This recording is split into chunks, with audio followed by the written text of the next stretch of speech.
Hey, Jeff. Hey, Eric. How are you? I'm pretty good. How are you? Doing well, thank you. Man, maybe a month ago or so, we knew what our podcast schedule was going to look like, and you went on Twitter and you sort of did this Wheel of Fortune type puzzle. Yeah, it was a hangman. For people to figure out who was coming up in, the next 4, 5, 6 episodes of the podcast. Right. So we had Moneybag Yo, we had Trevor Noah, we had Common. But people only saw like an M or an A or like a G somewhere, right? Not enough to give it away, but enough to keep people guessing. And I think only one person successfully guessed that we were going to have Dennis Graham as our Father's Day episode, and that was our friend Jimmy Branley. Yes. Well, 2 people did. Oh, really? Yeah, but we only gave one gift out. And that was to our friend, Jimmy Branley. But also, a lot of people thought that it might have been Dennis Rodman. That was the running bet. I don't know what to tell those people other than no, it's not. We are going to fly out to North Korea first chance we get. Dennis Graham was on the podcast today, but interestingly enough, this morning I got an email from Jimmy Branley, and Jimmy was like, this is the perfect time for you guys to put out this episode.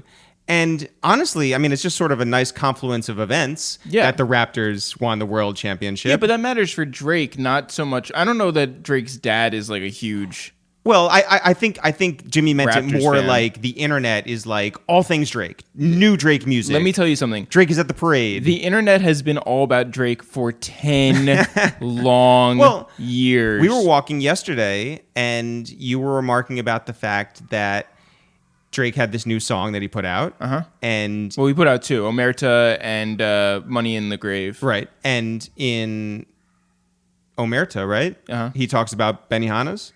Oh, well, yeah, he says that that Benihana's is pigeon food. And you then put together a list of... I was like, here are things that he likes. Here are 3 things he doesn't like. He doesn't like the Westin, he doesn't like the Intercontinental Hotel, and he doesn't like Benihana's, but he does like Cheesecake Factory. Yeah. So, like, what is the taste level here?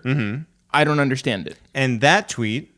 Went viral. Got in front of the right people and went viral. So maybe this podcast goes viral because it's attached to Drake, but the way that we prepared for this podcast was to treat Dennis Graham, who is Drake's father, as his own man. Yeah. So we wanted to look at it like, hey, you're a human being. You've lived this life. You grew up in Memphis, Tennessee. You were a musician. You traveled across the United States and ended up in Toronto and married this woman. And here's how you looked at life. And let's hear it straight from Dennis Graham's mustachioed mouth. Yeah. And so this was a real treat for us because it's a podcast episode that we've been working on for 4 years? 4 years. 4 long years. Shout out to us, but also, and just as importantly, shout out to Sophie Ash, who's our partner in this whole thing. Not only was she on text chains all about Dennis Graham and what he was doing and who we could contact and where he might be at any given time, but also she is the one who actually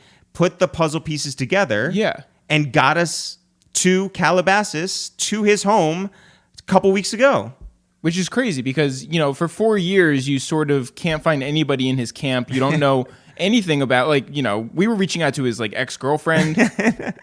We were reaching out to, publicists who were not his publicist, managers who were not his manager. Jeff, there may be people who are listening to us for the first time and are like, who are these psychopaths and why did they have this one mission? Well, I will say we didn't show up at his house uninvited. That would be actual psychopathic behavior. Right. We did not do that. We did show up at the assigned time, 3 p.m. A couple weeks ago. He woke up at 3 p.m. Because he had been partying until 5 a.m. with his neighbor Drake. Yeah. And by neighbor Drake, I mean actual neighbor Drake. They live right next door to each other because Drake was throwing a bunch of parties. His neighbors complained, and so Drake bought them out and put his dad in one house and his friends in another house. Listen. So now it's like a Godfather compound. That is the perfect way to do it. Yeah. This is the brain that we wanted to pick. Yeah. He is more than just the mustache, more than just any TMZ interview, and more than just Drake's dad. So happy Father's Day to Dennis Graham. Yes, big happy Father's Day to him. Happy Father's Day to Drake, actually. Happy Father's Day to all the fathers out there, those who are fathers, have fathers, will be fathers, Our honorary fathers. any of you and every one of you, we appreciate you tuning in to this episode and more. Again, if you're new to us, we have the really extensive catalog with everyone from Common last week and Trevor Noah the week before to Cardi B back in January of 2017 and Lil Uzi Vert and Rich Kleiman and Jamel Hill Big and Face Gary. Swiss there's Beats and just on and on and on. a lot of episodes. Go check them out. They're everywhere you want to find them. Before we get into the actual episode, which is very momentarily, Yes. I just want to say that we have plans to take this on the road. We want to take this directly to you. Much like we did when we did our Rockefeller show here in New York, when we interviewed DJ Semtex out in London, when we've had live events in LA, Atlanta, Texas, wherever. We want to take this to you, and the easiest way to get to you, to tell you all the things that are going on with us, where we're going to be, is for you to sign up for our newsletter. Be the first one to know where we're going to be performing. Be the first one to know who's going to be on the podcast. Be the first one to know all the things It's The Real. Go to ItsTheReal.com. Sign up for our newsletter today. Jeff, when do you want to get into this episode? Right now. Yo, what up? It's Eric, a.k.a. Dennis's Mustache, a.k.a. Memphis Grizzly. Yo, what up? It's Jeff, a.k.a. Digging in the Stash Box, a.k.a. Ram Bam. Thank you, ma'am. Okay, this is Dennis Graham, guys. What's up? Yeah, this is your third favorite podcast to waste time with It's The Real. Dennis, what's happening?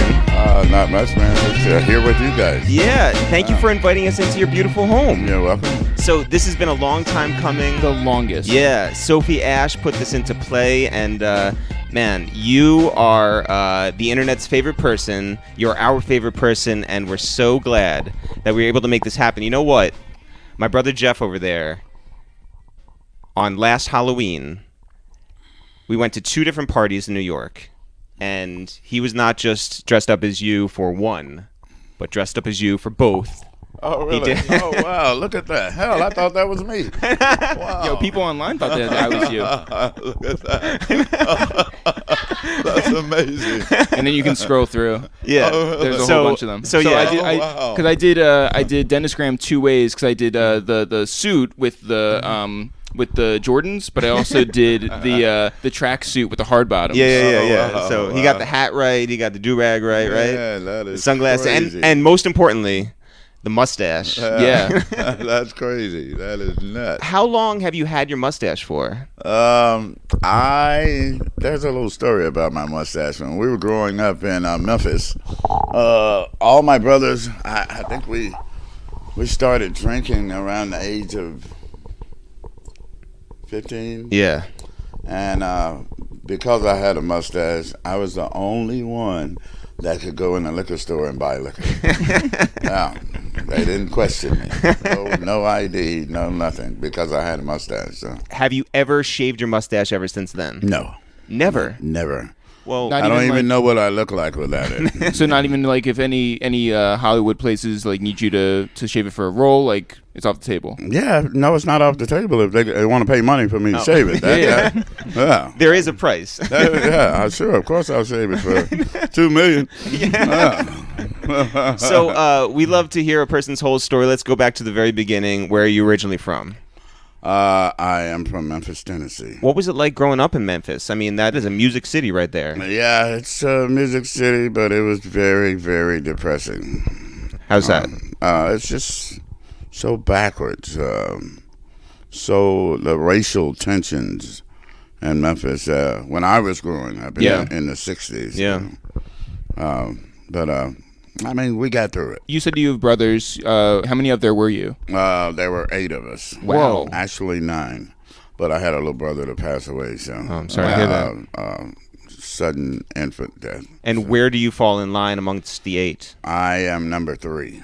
Number 3. That's got to be wild on Thanksgiving. That's got to be wild on a lot of like family functions, right? That's a lot of course. Yeah, that's a big family. And we so were raised by a single mother, and she was an officer and a gentleman with us. So, Yeah. I mean, she kept us in line. So, what was she doing for work? my mom was a nurse. That's long hours to begin with. Plus, she has 8 children to take care of. Right. Well, I had my oldest brother lived with my aunt, and my brother George and I we were the overseer of the younger siblings. So that's what taught us discipline and how to raise the kids and cook and wash diapers. Early. Back then, you had to wash diapers. They didn't have Pampers. So. Yeah. Do you remember where you were when you found out that Martin Luther King was assassinated? Yes. Where were I you? was in Memphis, right off of about 2 miles away from, 2 or 3 miles away from where he got assassinated. The Lorraine Motel. Yeah. How did the word get to you? TV. And what was the feeling like in the city after that? Crazy. Everything was on fire. Tanks were rolling down the street. They had the National Guard.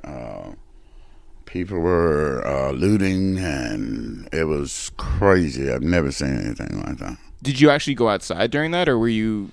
I didn't actually go to where all the action was. Right. But because we were so close, all the Army and National Guard had to come through our neighborhood to get to the actual site of the Lorraine Motel. So. Did school just like sort of close? Did you get an extended period where you didn't have to attend class or anything? Or I don't remember that. Yeah.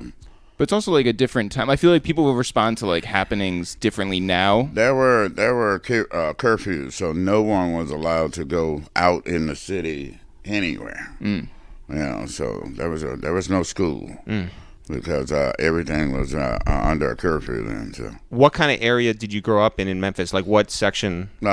We lived right off of. There's a famous section in Memphis called Beale Street. Mm-hmm. We lived right off of Beale Street. Not like the Beale Street as it is now. It's not the like a tourist touristy, area. Yeah. No, it wasn't like that. It was more like it had all the clubs where you come out, sort of like Bourbon Street in New Orleans. It was all music clubs. And you walk down and it was like a carnival. They had barbecue tents set up every day. It was like a carnival. So, and I used to jump out of my bedroom window every night after my mom went to sleep. And I'd go down on Beale Street and hang out. That's how I got into music. So. Yeah. Well, so who were you seeing like in those clubs? B.B. King, wow. Bobby Bland. Wow. God, it's everybody. Everybody that was affiliated with blues. Well, what'd you know about Sun Records and what'd you know about Stax back then? I knew about Sun. Sun was for basically for the white guys. Yep. Jerry Lee, Hall Perkins, Roy Orbison, Elvis there. Presley. Yeah. Right. That's where they recorded it. And Stax was for the black guys. Otis Redding, Rufus Thomas, not Al Green. Al Green recorded at Royal Studios, my uncle's studio. So.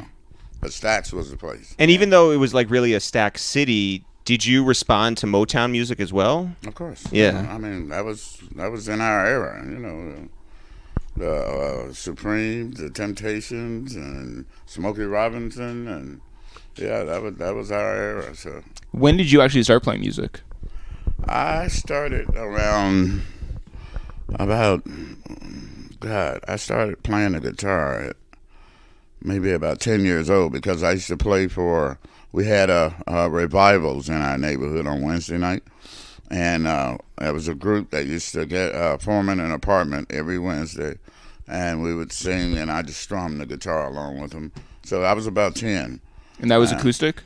Yes. Did your older brothers play? No. So you were the first of the bunch. I was the only musician in the family. But my brother Chris later watched us rehearse because I used to sing with a group in high school, Terry and Jerry Williams and myself. And we actually performed little shows in high school. Temptations. We were singing the Temptations stuff. What'd you call yourselves? We didn't have a name. It's just Mysterious. Dennis Brown, Wow, yeah. Terry Yeah. and Jerry Williams. And then Terry went on to work with Al Green. No. Terry passed away, actually. Oh. He got hit on the leg with a baseball and passed away. So. Oh my God. caused cancer in his leg, and they wanted to amputate his leg, so he wouldn't allow that, and he passed away. But his brother Jerry is still alive. But no, he wasn't affiliated with Hal Green. Gotcha. I think you're probably talking about Teenie Hodges. Yes, sorry, yeah. Teenie is my cousin, and Teenie played the guitar for Al for a lot of years, and Teenie wrote all the songs. Most of Al's songs. Love and Happiness. Love and Happiness. Yep. Tired of Being Alone. Take Me to the River. Yeah. He wrote all those. So. Did you take pride in what Memphis had to of offer? Course, of course, yeah. There was so many people that came through Memphis, and so much that happened in Memphis. Man, it was like it's something to be proud of. Yeah, you gotta have pride. Yeah. So, did you think that you were gonna stay around Memphis as a home base for most of your life?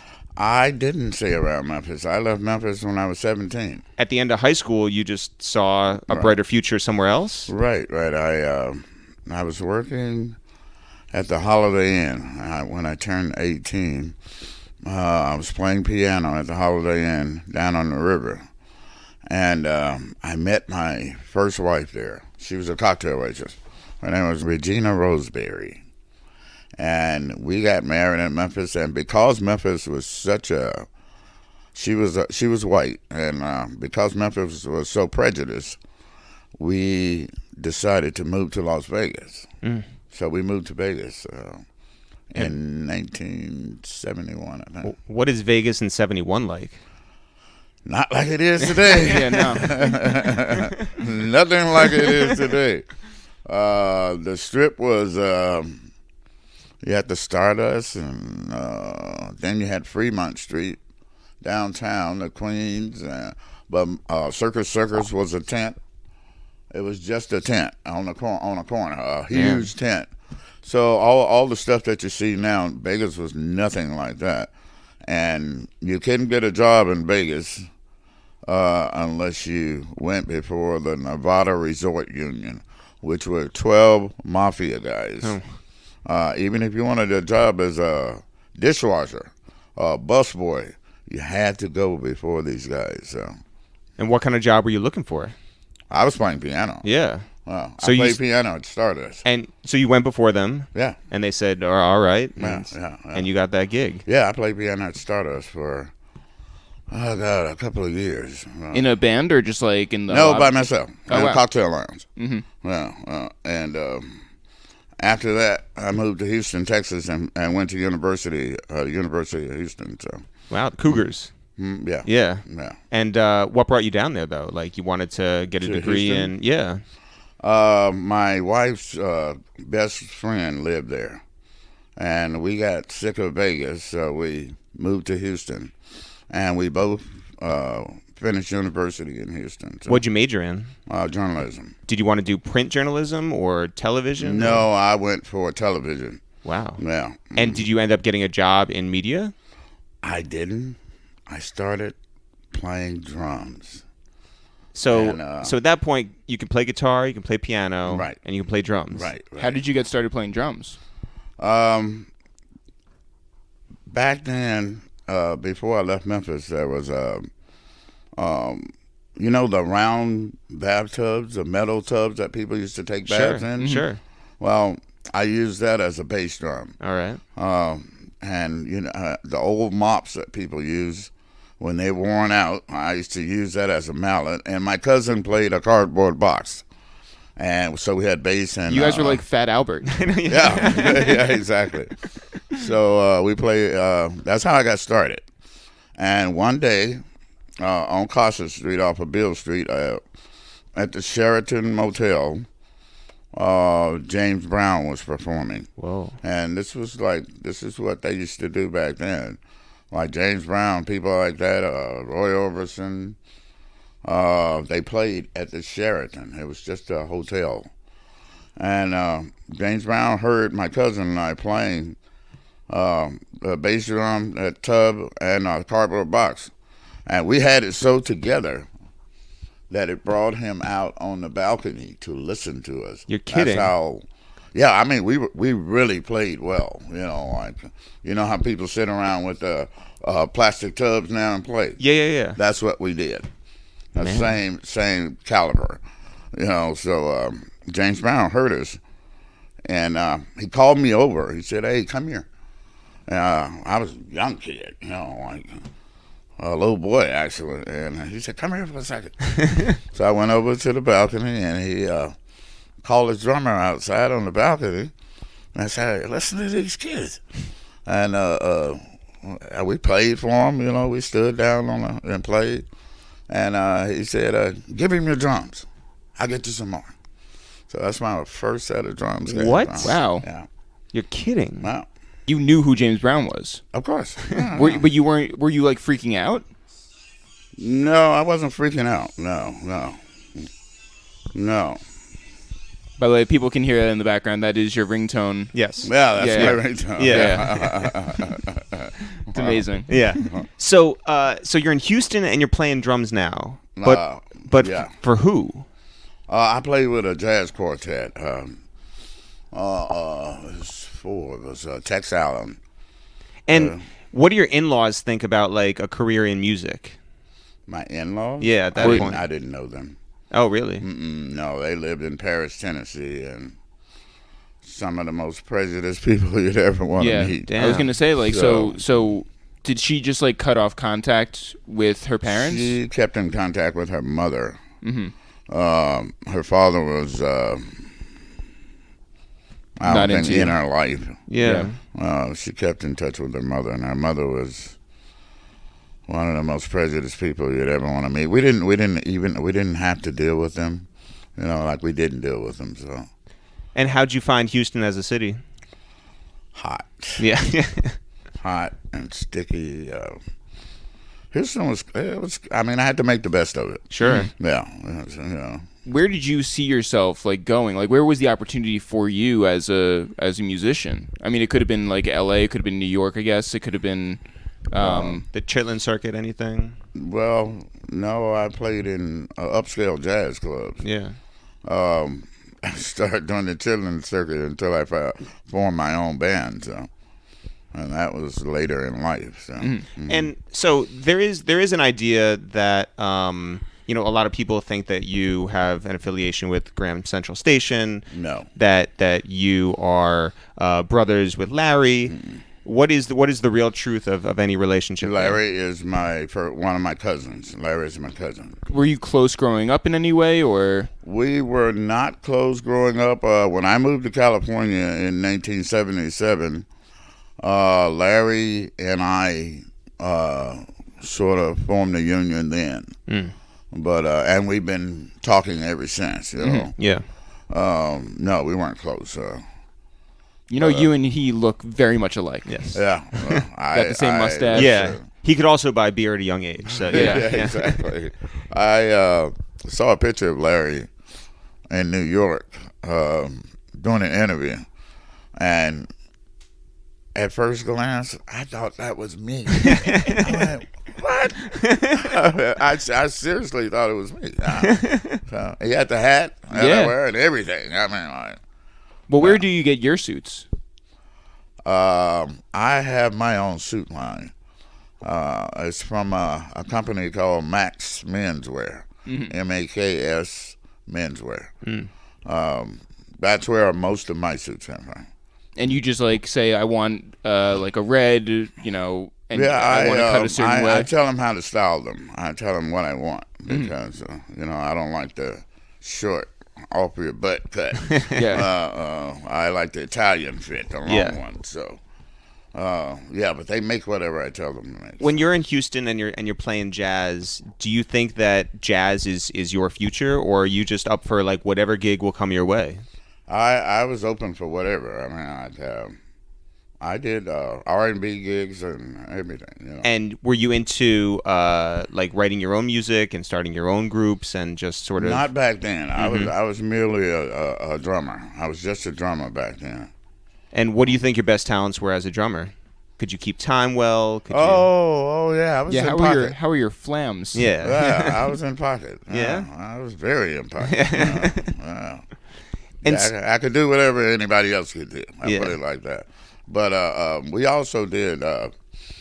I played in groups that played Led Zeppelin back then. All kinds of things. So. and what's the scene like down in Houston? I mean, that's a spread out city. Yeah, it was. I lived in Third Ward, right off of a street called Westheimer. It was booming back then because all the clubs were going. I mean, like it was really a beautiful club scene back then. So. Did you get a chance to tour around? Not during those times. I wasn't touring. I didn't start touring until I moved to L.A. And so that came next, Right. from Houston to L.A. Well, from Houston, I went back to Memphis for a few months. Played the club scene there. I had a band called the Mandrake Band back in the day, and we played Midtown Memphis. What kind of music? We started doing Rare Earth, Otis Redding, R&B, a lot of R&B. It was a guy, Samuel Chico Skinner, Jerry Holloway. Samuel Chico played bass. Jerry Holloway played guitar, and I played drums. It was a three-piece band. Were you guys nice? Yeah, we were good. Yeah. I had a 14-room house there. 14-room house? That's too many rooms.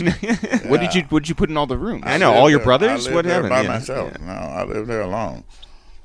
And finally, Jerry and Chico moved in with me, as roommates, and we practiced every day. So we became very good. Yeah, you can choose a different room to practice in every day. You know? We had one room that we practiced in. In order to generate revenue, we set it up so we started renting it out. We had Al Green to rehearse there. We had anybody that came through Memphis came to my house to rehearse Really? for their shows. Who's the most random person that stopped by your house? Oh, God. Bernard Purdy. Are you familiar with Bernard? I'm No. not, no.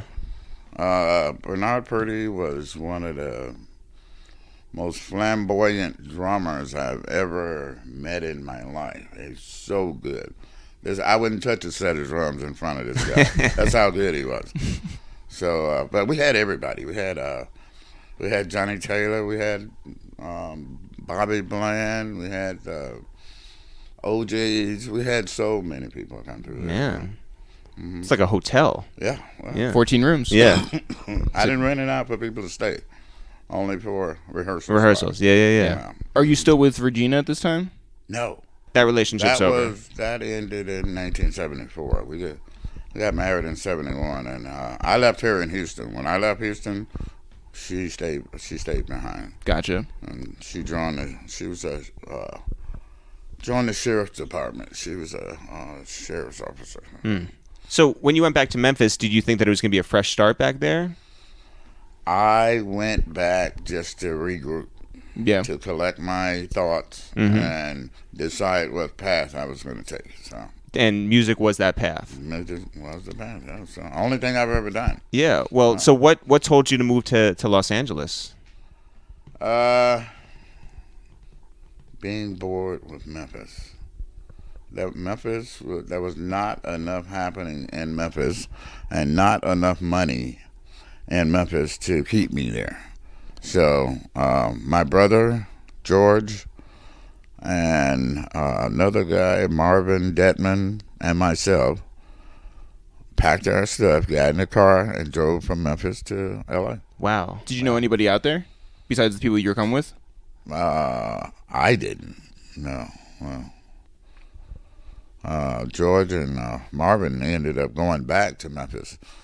They couldn't handle the Hollywood life, but I stayed. And I stayed in L.A. for 8 years. Okay, you lived in Las Vegas, you lived in Houston, you lived in Memphis, all big cities, all different in their own right, but Right. nothing's like Los Angeles. No. So you come out here, and what is your nightlife like? What are you doing during the day? Like, how do you survive as a musician? I came out here and I met this lady. Her name was Mary Alice Brown. She was she played the Hammond B3 like that. That's not a Hammond B3, but Right. it's the same idea. And she played the bass with the pedals there, which is what that is. And I played drums, so it was like a 3-piece band because she was so good. I mean, like, such an excellent player. And we played. There used to be restaurants and a bar combination out here called the Hungry Tiger. I met her. This is when I first got here. We had a jam session at a place out here called Jake's Back Room, and I used to go to the jam sessions. This was the beginning of California, and I went to the jam sessions, and I sat in with Mary Alice Brown. So we played so well together that we formed a duo, and we played together for years. We did all the Hungry Tiger circuits.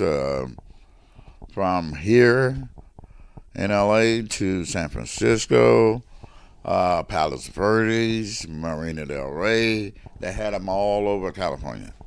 So that's how I survived. Did you think that there was like a recording contract in your future? I didn't think about a recording contract then because I was just a drummer. I didn't really think about recording contracts until I moved to Toronto.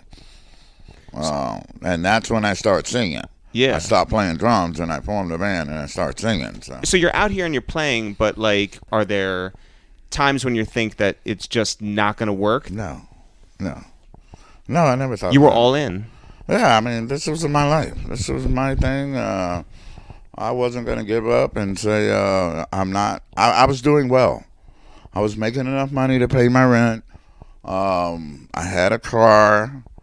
I had What kind of I had car? a life, huh? What kind of car? I had a Fiat Spider convertible. I bought that in the valley. I think I paid $1,300 for it brand new. Yeah. What'd you like best about Los Angeles back then? The nightlife. Yeah. Nightlife was. Well, that hasn't changed. That was the only. No, that hasn't changed at all. I mean, I still like the nightlife. Right? This is what I do. Yeah. And so you're a whiskey guy, I'm guessing. Back then, I think I drank vodka and club soda. But right now, I only drink white wine. So, no, white or red. Yeah. I'm a wine guy now. Did you end up at any like random parties back then, like at mansions that you never thought you would be in? Oh God, yes. I went to a party with Joe Cocker. I went to parties with the Jacksons. Wow. We were everywhere. I mean, we played at their parties. Really? Mary Alice Brown and myself.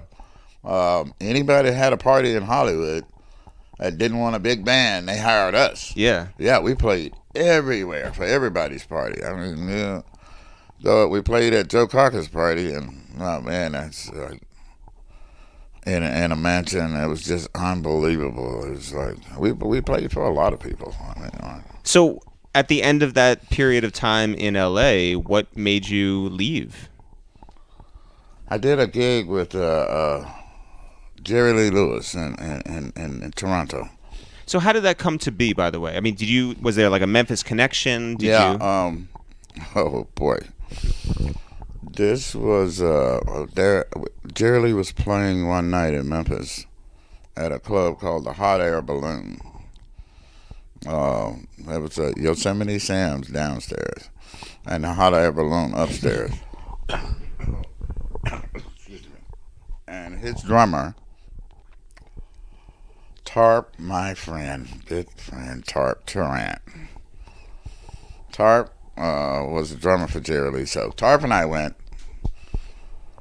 across the street to the 7-Eleven for cigarettes. And Tarp goes in the 7-Eleven and tells the lady at the counter, I'm the drummer for Jerry Lee Lewis. I don't have any money, but I want to get a 6-pack of beer and a pack of cigarettes, and I'll come back and I'll pay you after we finish playing tonight. So the lady said, I don't care. I don't care who you play for. I can't give you beer and cigarettes. So Tarp had a .22 pistol in his pocket. He pulls out the pistol and takes the beer and cigarettes. Man, I left right away. No, I'm not doing this. Yeah. He was nuts. You're not an accomplice. Yeah, no, I'm not. I ran out the door as soon as he pulled the pistol out. So He really wanted that beer and cigarettes so I know, badly. yeah. oh man, every cop in Memphis was there in a matter of seconds. Oh my God. Yeah. So he got arrested that night for armed robbery. And Jerry needs a drummer. I finished the set out. I finished the night out with Jerry Lee. Holy shit. That's Wow. how that guy came about. Did you know? And you knew Jerry before that? Yeah, I used to go watch him every Sunday night at the Hot Air Balloon. So how did you explain it to how did you him? explain it to Jerry? Hey, your drummer is currently in jail. I didn't have to explain it. My friend, oh God, I don't remember. I'm drawing a blank on his name. He was Jerry Lee's manager. Oh shit. Look up Jerry Lee's manager, Jerry.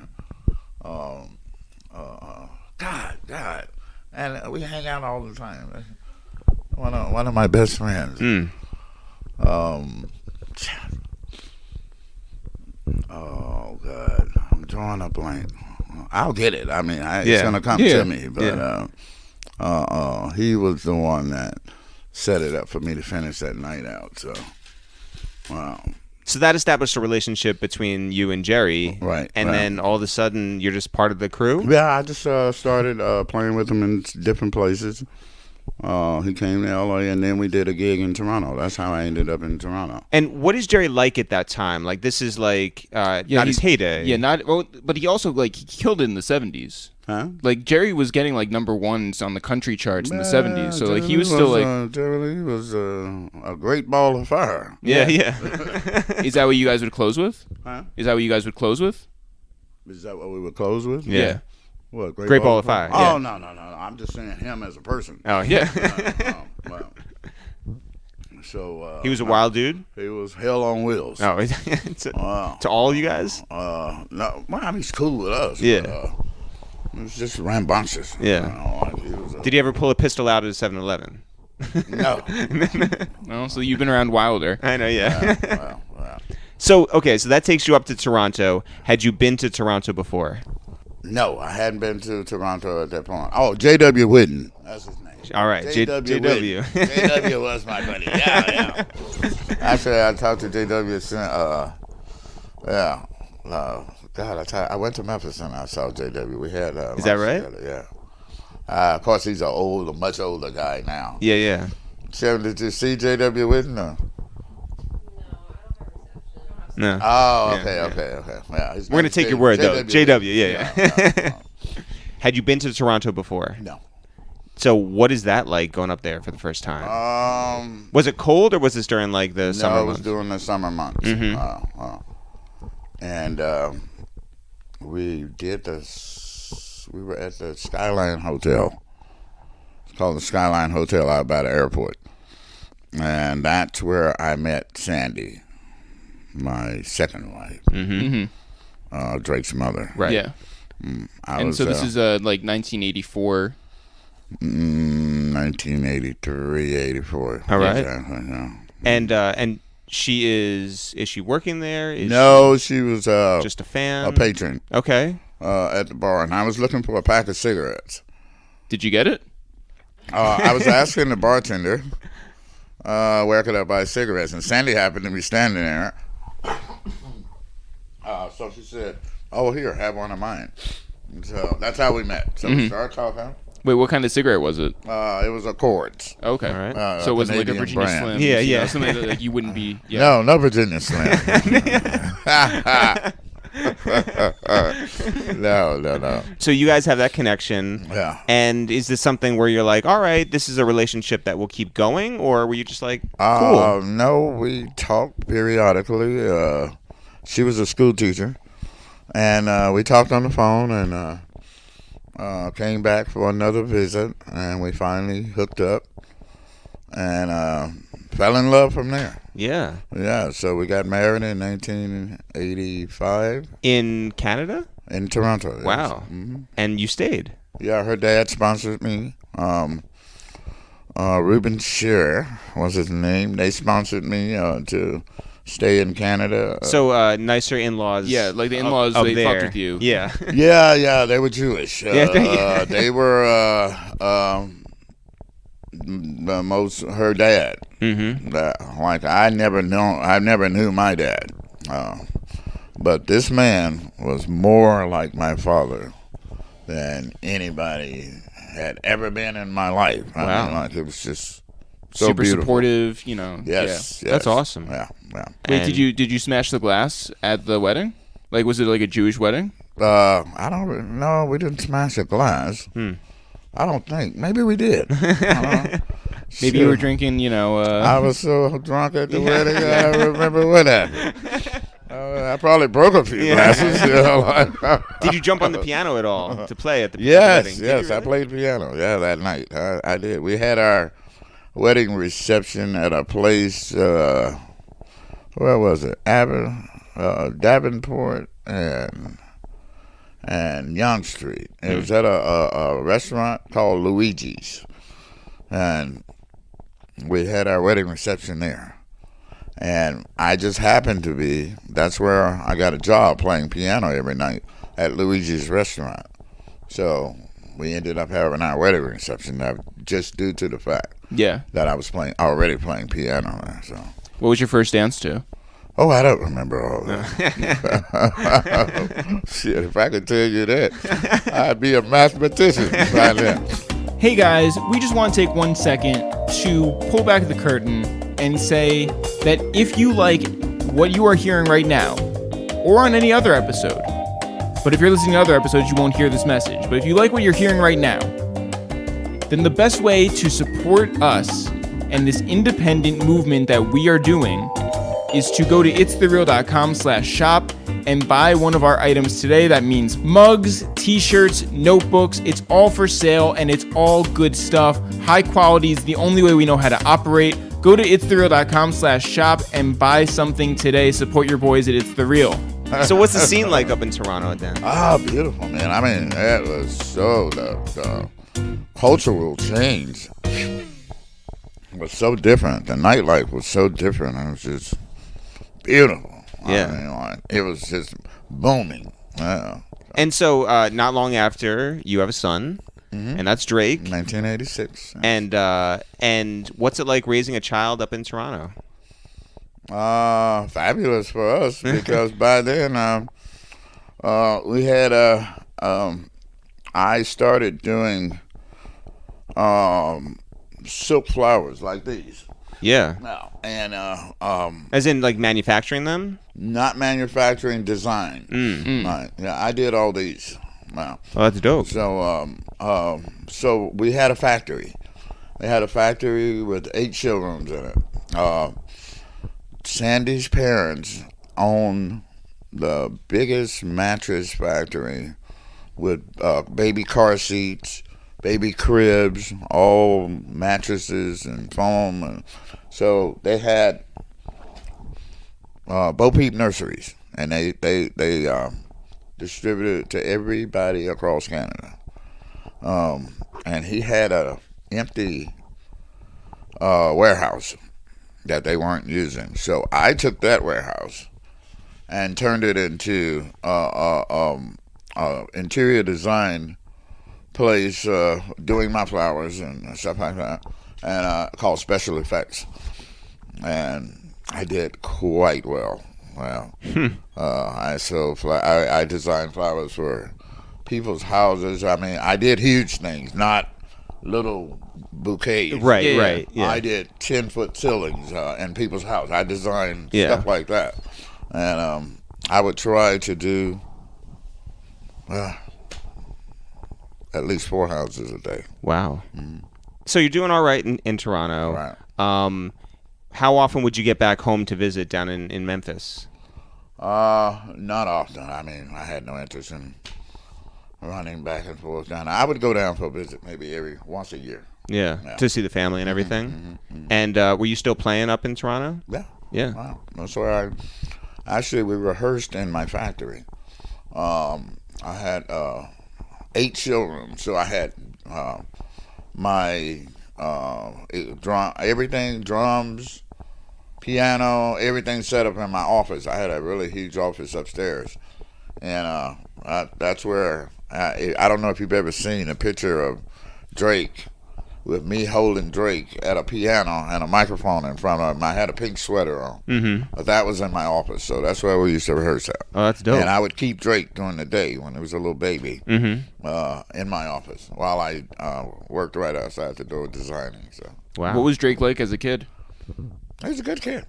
Yeah, he was a good kid. He never cried. He happy, smiling. He was a great kid. How did you first recognize his creativity as a young kid?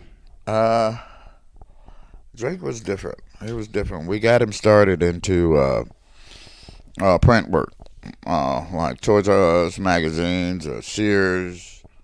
Well, how did that happen? He was Like, a model. did somebody reach out and say, "I want to"? No, I told my wife that Drake had that look, and we should put him into doing modeling. And Was so Sandy on board like immediately? Oh, of course. Okay. Of course, yeah. We had his pictures done and got him an agent, and there we go. He started working as a young kid. This was like 4 or 5 years old. Regularly too? Yeah. Wow. Yeah, we took Drake to the sets every day. So photographs in different print Right. pieces. He When was in the Royal Bank. Had a banner of Drake. I was a kid. Yeah, it was crazy how he got started. Actually, was there a natural progression into actual acting work there? yeah, he told me what he wanted to do. I think he was around 7 or 8. Dad, I want to do, because I was an actor in Canada also. I did a series in Canada called Night Heat. And I did movies. I did a few movies. So What kind of roles were you playing? I played a detective. I've been a reporter, news reporter, and Journalism degree. yeah. Method acting. Yeah. So when Drake became 7 or 8 years old, he said, "Dad, man, I want to do exactly what you're doing when I grow up."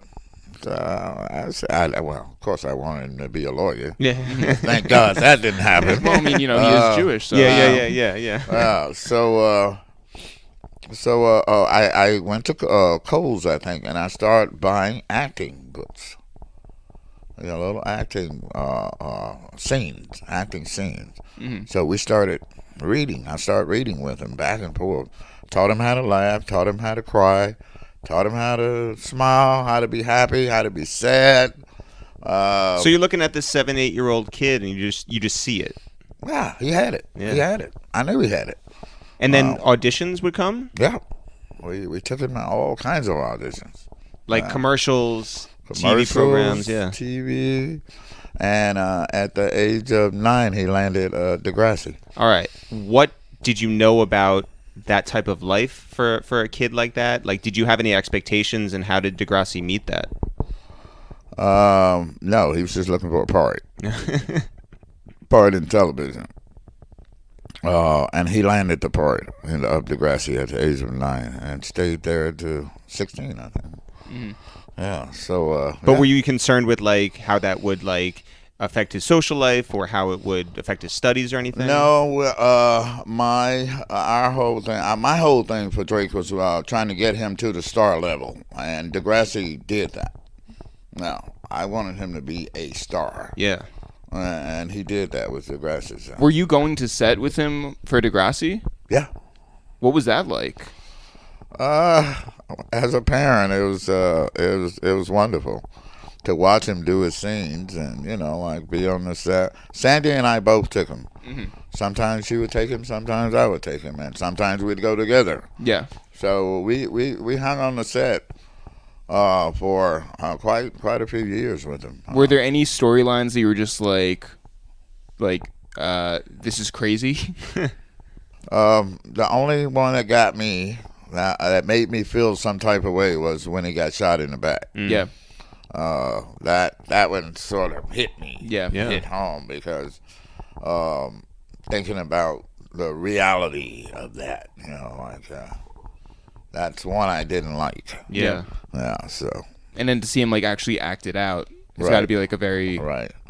Did you have any type of feeling when he reunited the Degrassi cast for the recent music video? I saw that and I thought it was wonderful. I Yeah. mean, it was so good to actually see all those kids that you knew as little kids to see them again as adults. That Yeah. was beautiful. Yeah. Beautiful, yeah. When do you and Sandy, part ways, I guess? Well, that we never parted ways. We never parted ways. I've never left them. I've been if we when I did move out, I was right in the next building. And I came back. But I've never. I moved away from Canada. Drake was 17 when I left Canada. So, but there was never any leaving them. We've always been together. We've always been friends. There's never been any animosity amongst us. So I've never left them. Okay. And you look back at your time in Toronto with a lot of love for the city? Yes. Yeah. Yes, most definitely. That was the highlight of my life. This is where I prospered most in my life. So it's a very culturally diverse city. Yes. It's a very cool city. Right. And your son has a lot of responsibility for the mega city that it's become lately. But what was it like in the 80s, in the 90s as a city itself? Beautiful. Toronto reminded me a lot of New York. It's the same type city as New York. The same nightlife. The same. It's multi-ethnic. Everything. I mean, it's so New York. Did it offer you a lot of opportunities as a musician? Yeah. Yeah. I mean, I formed my band in 1985. I started playing as Dennis Graham and the North Memphis Band. That's one of the plaques that somebody sent me from Toronto there. And that was back when I first started. And that's you singing? Yes. So you hadn't been a singer before necessarily, like I've sang all my life. I started singing in high school. Yeah, but front and center? Front and center with Terry and Jerry Williams. Yeah. Yes. Yeah. Mm-hmm. And so what made you want to sort of like reclaim that spot? I was tired of playing drums, It was at night when you're playing drums. I mean, it's such a strenuous instrument that you're sweaty. Yep. You're tired. All your legs are sore. Your arms are sore. Everybody else can walk off and party. But at the end of the night as a drummer, down like all you want to do is go and get some rest. So you started singing then? Yes. Yeah. Yes. I performed Dennis Graham in the North Memphis Band. And what is the song that you're most proud of from that time? God, a song that I vowed never to sing again in my life, and that was a song by B.B. King. Thrill Is Gone. Well, I never sang that song again. I sang it for so many nights. After you move from Canada, where do you end up? I moved back to Memphis for a few years, because my mom was sick and she was passing away. And Drake was the one that convinced me to do that. He goes, Dad, man, I'm 17 now. I'm good, man. He said, you're going through changes with, I had a girlfriend named Joan. And she was going through changes with her, man. Just, your mom is sick. Just go back to Memphis, man, and hang out. Go and be with your mom. She's sick. So that released me from, the thought of not wanting to leave him. And it gave me the thoughts and courage that I needed to leave him and go to Memphis and be with my mom until she passed away. And how tough is that to go back home to a sick mom and a place that you have mixed feelings about, like as far as the city? It was a cultural shock, a difference, yeah, very different. Heavy? Yeah, for sure. And so you were down there for how long? I stayed in Memphis for over 6 years after I moved back. And so how often, I know that Drake would come down to see you in Memphis. Right, you know, that was very like formidable Yeah. or formational. It was a really important Yeah, I would time go in back his to life. Toronto, get him, and bring him every year. But like him coming down to Memphis like meant a lot to him. Yeah. And so like what places were you taking him around to? He hung around the music scenes. My uncle Willie Mitchell had a Royal Studios, and I started bringing Drake to Memphis as a baby in a car seat until the age of 17, when he was eventually helping me drive to Memphis. So that's how long he was coming back and forth. So. When you bring Drake down as a 17-year-old to Memphis, and he's meeting all these Memphis musicians, can you see the path that he's going musically?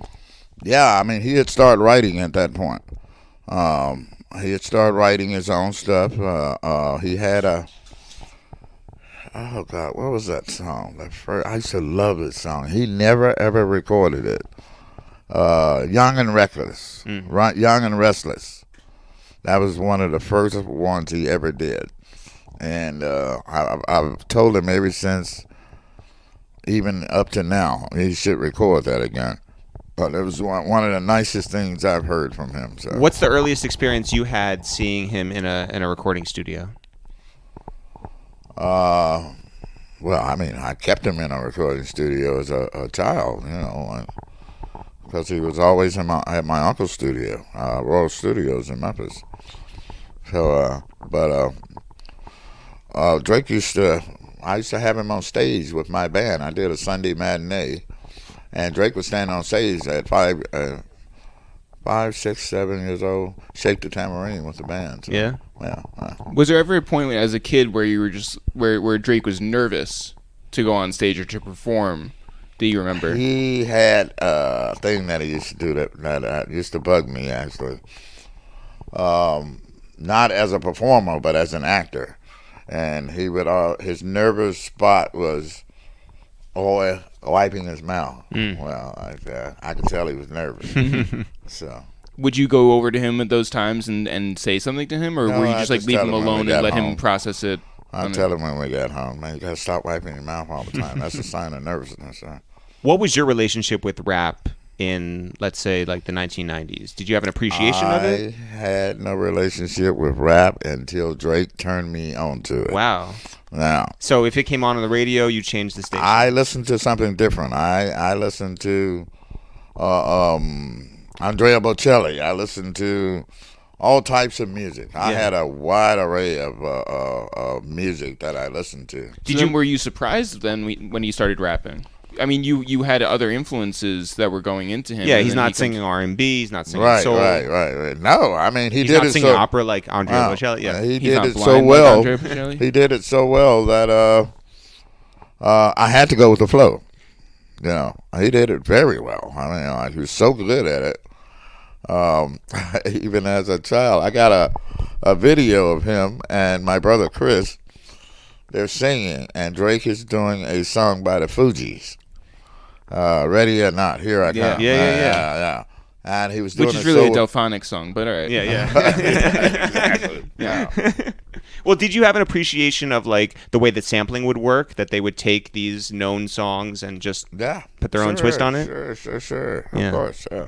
Wow. So Drake begins his career, and there's momentum behind his career, and people take interest.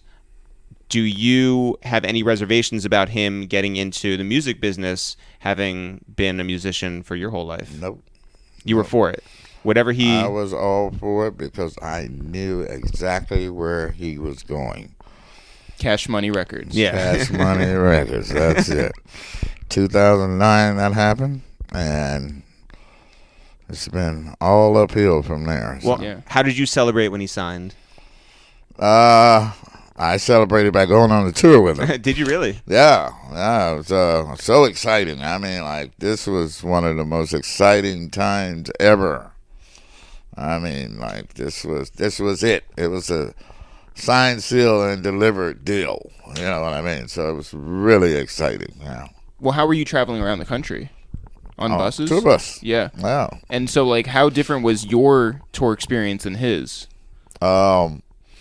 His was more extravagant. Mine was a little low key. Mm-hmm. His touring was real star type touring. So. But was there any adjustment for you? Because, you know, this is, like, basically, like, you're acting like a star on the road as well. Like, you're part of the entourage. I mean, like, I had been there by then. I signed autographs and took pictures with people long before Drake. You know? Yeah. But it just elevated.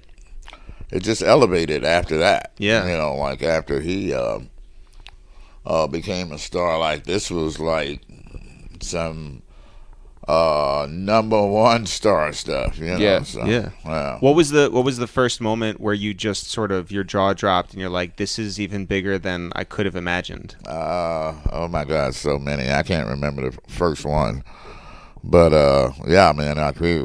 This was on a Michael Jackson, Elvis Presley level, especially today. I mean, he surpassed everybody and everything.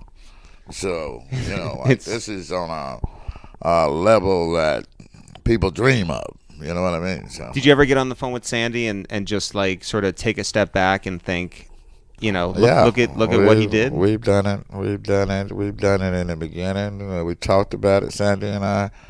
Can you believe this? Unbelievable. This is hard to wrap anything around, you know. Like, That's got to be just beyond satisfying. Yeah. This is, I mean, look at us now. Yeah. Look at us now. Well, right. also, I mean, like, but when Drake would rap about you and your relationship with him, Right. did you know that he was going to be doing that, or did it sort of like it would come out? No, Drake. We had a conversation about that also. I said, Drake, you got to stop this, man. You know that never happened. He goes, Dad, listen, man. Just go with the flow. This shit sells records. So, Is there anything that you feel you can tell Drake now that maybe he hasn't experienced, or anything that you can show him the way on at this point? Absolutely not. Absolutely not. If he doesn't know by now, he'll never know. And he's such an entrepreneur. He's such a wise businessman to the point of he doesn't need my help. Yeah. Beyond his awards, beyond his records, beyond who he is as a musician, what makes you the most proud of him as a human? His heart, his humbleness, he's down to earth. He's got our genes, Sandy and myself. We're the same way. We're not bad people. We don't. We're not assholes. We're nice to everybody. We love everybody. And Drake has that same type heart. So, the three of us, we're the three amigos. Mm-hmm. So, it's all good. Yeah. Well, now you guys are neighbors. Yes. That's really nice. And so, I know you were at his place last night, and he had a party. Right. How often does he come over here? Do you know that since I've been here, So 6 months in this house. right? Yeah. Drake has been out of town, and he has never set foot in here. Wow. We've been in here more than he has. Yeah. yeah, exactly. No, he told me when he was on finishing the tour, Dad, show me a video of your place. Oh, I showed him. I go, damn, man, I gotta come.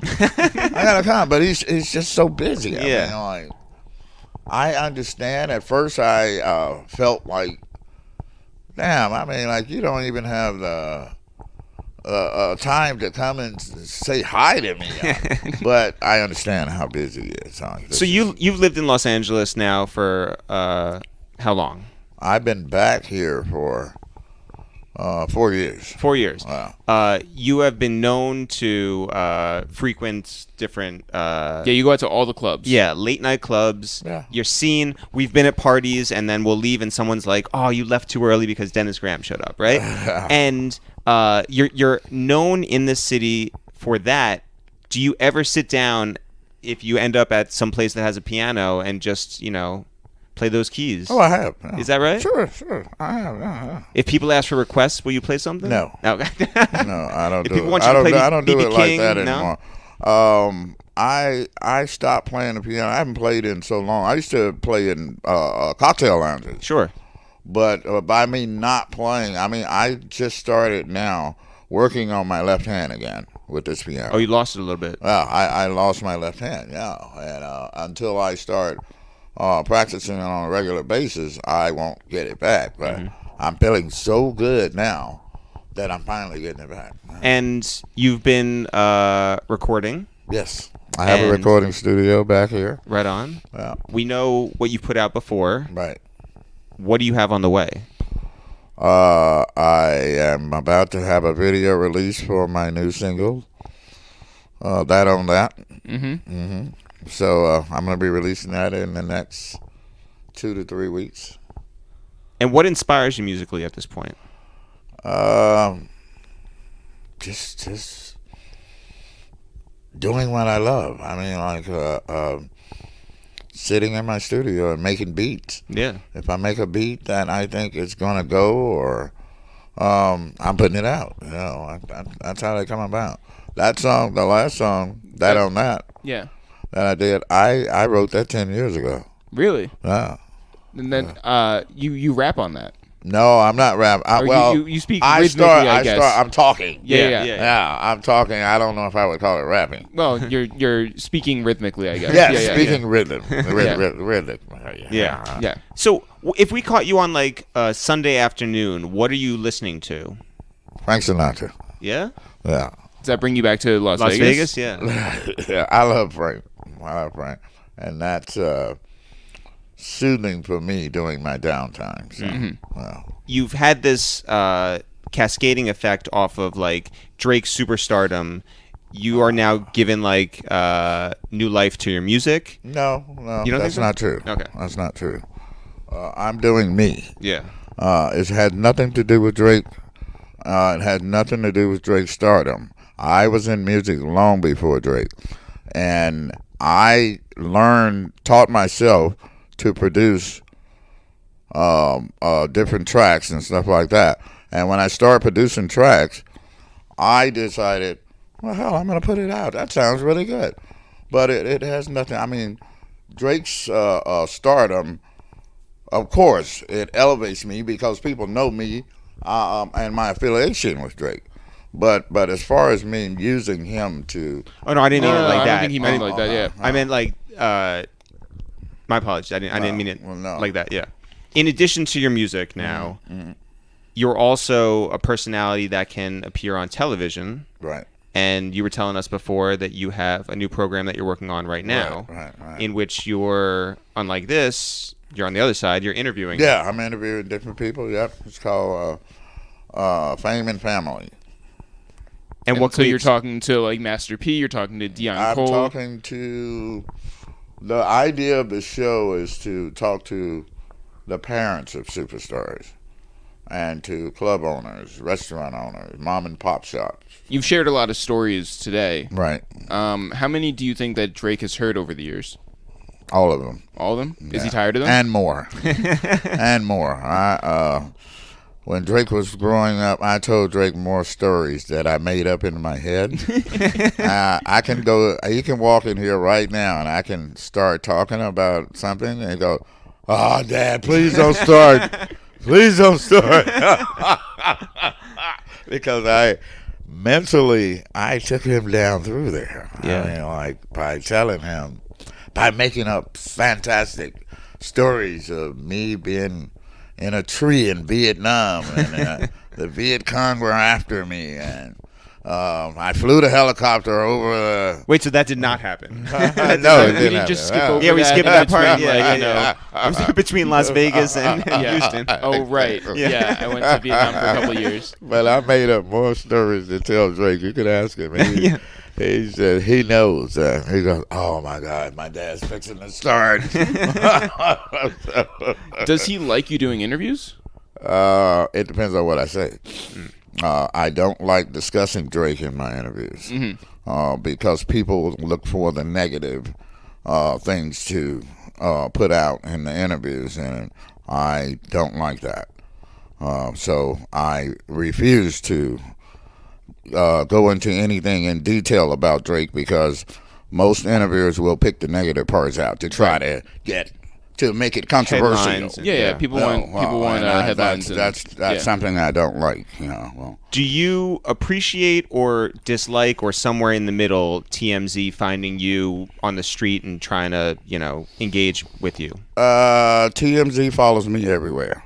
Anytime I walk outside of the club, they want to talk to me and ask me questions. It's and they have twisted some of my things around that has caused Drake and I to have friction.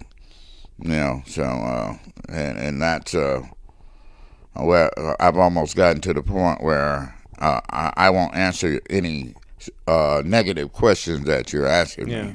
I do wonder, because you watch, obviously, them chase around people, and Right. if you refuse to talk to them, what do they do? Nothing. They can't do anything. You go on and talk to somebody else. I'm not discussing that subject with you. Yeah. And if you want to talk to me about me and my music and my lifestyle or what I do, that's fantastic. I will discuss that with you. But if you want to get into Drake and something negative about anybody, I'm not going to discuss that. You live, you learn. Yeah. Looking back now, are you the same guy that you were growing up in Memphis? Absolutely. Yeah? Yeah. Deep in your heart, you're still a Memphis guy. I'm still me. Yeah. I've never wavered from that. So I've been me all this time. I'm not going to start changing now. Yeah. A lot of people, when they're thrusted into stardom, they become jerks. We have never changed. We've never. We're not becoming assholes, or we have stayed the same, and I'm so proud of that. So. When's the last time you wore a basic outfit? I feel like you're somebody who likes a lot of extravagant, individual outfits. When's the last time you wore just a basic outfit? Today. This is basic for you? Yeah. You look, you're on the Rough Riders tour. What? Well, listen, you've lived quite a life to this point, and you've come a long way since making drums out of a bathtub, and getting drums from the Godfather of Soul to hitting the road and heading up north and back down south, and crisscrossing this country and other countries. And, listen, congratulations on a life well lived so far, Thank you so everything much, you've man. done to make your career and other people's lives better, and we appreciate you inviting us into your house. Oh, thank you, brother. I'm so glad you guys came. Thank you for the interview, and anytime. Right on. Yeah. Thank you very much. We can all go to Vietnam. We'll get in the house. That's right. Yeah. I'll fly you guys over sometime. Thanks so much, Dennis. Okay. Thanks everyone for listening to this new episode of A Waste of Time with It's The Real. Jeff, people want to find out more about us. I'm Eric. You're Jeff. Together, we are It's The Real. If people want to find out more about this podcast of ours, it's called A Waste of Time with It's The Real. Not Waste of Time, not A Waste of Time podcast. It's called A Waste of Time with It's The Real. Jeff, if people want to find out more about what's going on with us, where can they go? You can always go to ItsTheReal.com, ItsTheReal.com. You can also go to ItsTheReal.com/shop and support your boys. It's The Real. Cop some merch today. You can also sign up for the newsletter there. You can always find all of our old episodes and our new ones by going on any streaming platform. Wherever you're listening to this podcast, that's where you can find all of our other episodes. Apple Music, Spotify, CastBox, Google Play, wherever it's streaming, YouTube, wherever. And you can also find us at ItsTheReal on Twitter, at ItsTheReal on Facebook, at ItsTheReal on Instagram. Jeff, there's a lot of people that we feel like shouting out today because there's a lot of people who are supporting us online. So, who checked in on Twitter and who are we shouting out? I want to shout out AZ at Money Hungry. I want to shout out Devin No One Cares, who listens to us on Mondays. I want to shout out You Gotta Love Cam, our guy who works with Upscale Vandal. Yeah. I want to shout out Mike the Manager. I want to shout out Brian Hasty, AM Pash _. Kicks Fan Account, that's the Bodega Box Office, our guys over in Brooklyn. Yeah. Shout out to Keith _A, a longtime fan. Shout out to the Junk Drawer Podcast out in the Midwest. Yeah. Shout out to Ski.Reed, who said, how can I tag every single person ever in spreading the word? I also want to shout out Shake Skates, who shouted out Maul from the Joe Budden Podcast. I want to shout out Gerard Hussein. I want to shout out Opal Heights, who said that Lil Wayne should listen to our podcast. I agree. He would learn a lot about the behind the scenes of this industry. I want to shout out Jose Slopmaster00 over in LA. Longtime fan. I want to shout out A Tribe Called Blessed, that's Born Jamaican 18. I want to shout out Pierre Productions. Another longtime fan. I want to shout out Bam Beats, who I haven't seen in a little while, but always happy to see him when we do. I want to shout out In Spite Of. I want to shout out Cherry Poppins, our girl from Philadelphia. The Officially Street Podcast. Brat! I want to shout out Gregarious. I want to shout out the Young Lion blog from Nevada. Who just interviewed our guy, Black Trey. Check that out. I want to shout out Robbie Digital, who we just saw last week at the Industry Friends Party. Big shout out to Robbie and big shout out to Robbie's shoe collection. Ooh, okay. I want to shout out Krathel, whatever. I want to shout out Bob Fuentes, Multimedia Bob. Also Brandon Flores, who said that our podcast is a dope pod. I want to shout out Ken Drippy Jr., Rod Almighty, who says not for real. R Mizzle _ what's his name? Cool Married What? I want to shout out DA Davis BK, Surfside Luke, produced by Rex, who put 4 people onto our podcast. I want to shout out Jaswinder Verdi over in London. Yes, sir. I want to shout out I Am Jay Goody out in Sacramento, who said that Sacramento is sort of lame. Damn. But he still lives there, and he's still killing it over there, so why not? And I also want to shout out Hugo Dynamite, the Usman, who said, I'm going to be upset for Money Hungry if he doesn't get the shout out because he hit it early. So shout out to both of them. We're back again in 7 days. Jeff, as always, now for real. Sure. We'll see you guys next week.